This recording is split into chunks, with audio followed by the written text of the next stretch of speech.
Hi, my name is Teixeira, CMB, and we're going to be doing the creaming method for chocolate chip cookies.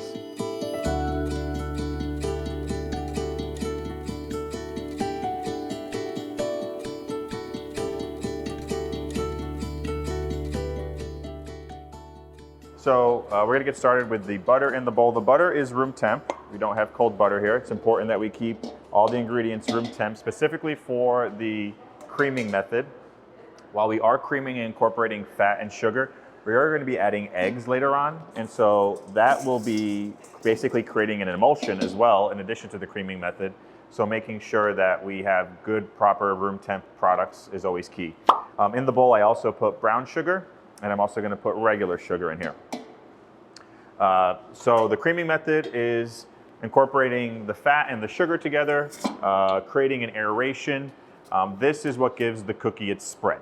And so for the CMB exam, you're using a portion scoop to make cookies. So we're really looking for, did you properly cream the sugar and butter? Because that's going to show us in terms of the spread, the creaming method. It's really hard to make cookies that are ununiform by using the scoop if you've creamed properly. So that's the reason we do the scooping test, is that you can see the variations in the creaming method. Did you scrape the bowl?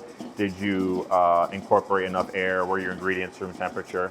So this is going to take about 2 to 3 minutes. You want to make sure you cream it well. It will change, the butter will become a lighter mixture. Light and fluffy is what a lot of people use. You'll have a slight, a pale yellow color to it, and that's how you know that it's been creamed well. We're going to let this go for a few minutes. While that's going, the other ingredients we have, again, in making sure that it's important that we keep them at room temperature, are the eggs. The eggs have been completely mixed together. You can add the eggs one by one without mixing them together. I think mixing it together is important because you get a homogeneous mixture going into the batter from the get-go and not having to wait for the yolk and the whites to get into the mixture. So at this point, we're going to scrape the product. You can see here that the mixture is not has not aerated enough. You still have a very brown tinge. It's just starting to incorporate, so we want to make sure we get this to a nice light and fluffy stage. So we're going to let this go. This is the point where the creaming method, making sure that this process is done correctly, is where it can go wrong for the entire product the entire way through. So making sure that you get this side down is important.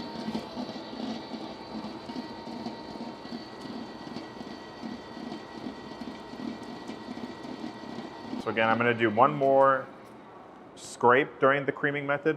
Again, I haven't added anything else to this bowl besides the butter and the sugar. Again, this is the most important aspect of the creaming method, the actual creaming of the fats and the sugar. So you do want to take your time on this and make sure that it is completely well creamed. You can over cream, which is obviously also not wanted. But it does take a very long time to over cream. Or if your butter is too soft, like very soft, where it's starting to fall apart, before you put it in the bowl, it'll be over creamed. So yeah, just take the time, a good 3 to 5 minutes, or 5 to 7 if the butter is a little bit colder, to make sure that you are getting proper aeration. Meanwhile, over here we have the leavening agent and the salt. That's going to go in the flour. Those can get put in at the same time in the end. And then I put the vanilla extract in with the eggs so that I can be assured that I didn't forget it. I'll give that a little mix. And so with simple ingredients, the butter, the sugar, eggs, the dry ingredients, and the cookies, it's not a very hard mixture or recipe to execute. Again, the only big factor, besides the potential of misscaling, the only big factor is how well this product is creamed in the initial stages. All right, so if we take a look at this now, it is much lighter in color, and the volume has increased slightly from the initial time that we did it. So now we have a lighter product, a homogeneous product. So this is what you're looking for. You're looking for it to be lighter. It has some volume in the bowl. You know, what I started with now, this is probably at least, you know, at least 50% larger from the aeration that's going on. So at this point, we're gonna add the eggs. We're gonna add a little bit at first. We're not gonna add the whole amount, so maybe about a third or a half. Wanna make sure you incorporate the eggs thoroughly before you add the next batch.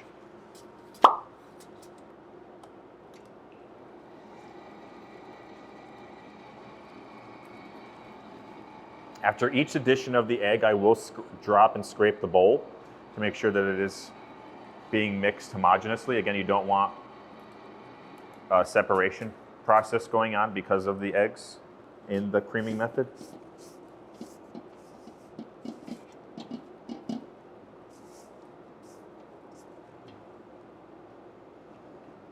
All right, we're going to add our next third of eggs.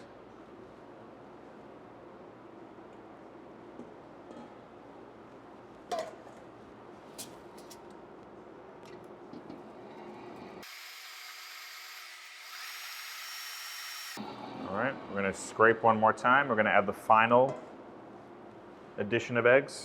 And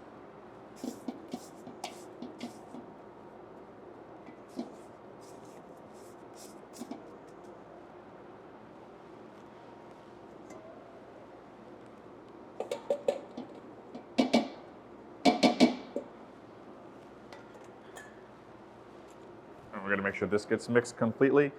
Then the final two ingredients are pretty quick. We're just gonna add the flour and then the chocolate chips, and then the mixture will be done. We're not looking to overwork the dough. Once we add the flour, we're just looking for it to come together and be combined. All right, so we're adding the flour, and the flour has the leavening agent and the salt in it.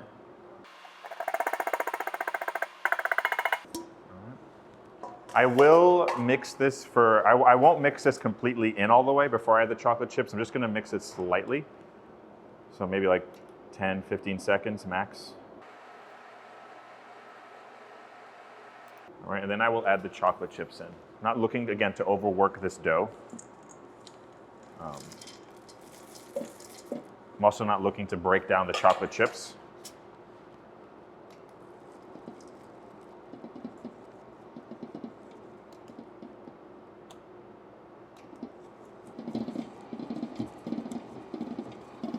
So I'm scraping down the bowl here for the final time, just to make sure I get everything that I'm looking to do, make it homogeneous. I'm gonna give it one final quick mix in there, and then we're good to go.